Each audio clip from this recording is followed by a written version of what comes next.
নিজের এবং পরিবারের ভাগ্য বদলাতে ঝুঁকি জেনেও অবৈধভাবে সমুদ্রপথ পাড়ি দিয়ে ইউরোপে যাওয়ার চেষ্টা করেন বহু মানুষ। সেই তালিকায় বাংলাদেশিদের নাম সামনের সারিতে। লিবিয়া উপকূলে অভিবাসন প্রত্যাশীবাহী দুটি নৌকাডুবির ঘটনায় 4 বাংলাদেশির মরদেহ উদ্ধার করা হয়েছে। শনিবার এক বিবৃতিতে রেড ক্রিসেন্ট জানায়, স্থানীয় সময় বৃহস্পতিবার রাতে উপকূলীয় শহর আল খুমসের কাছে এ দুর্ঘটনা ঘটে। নৌকা দুটিতে বাংলাদেশ, সুদান, মিশরের নাগরিক সহ 95 জন ছিলেন।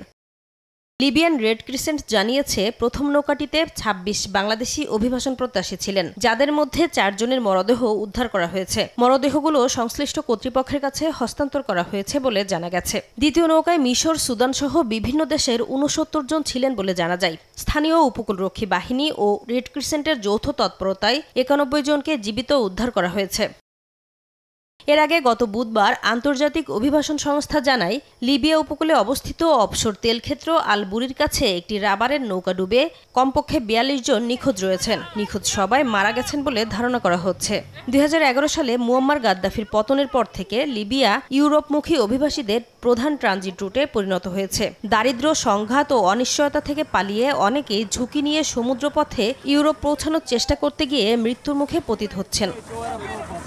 নাসরিন রুমি, সময় সংবাদ।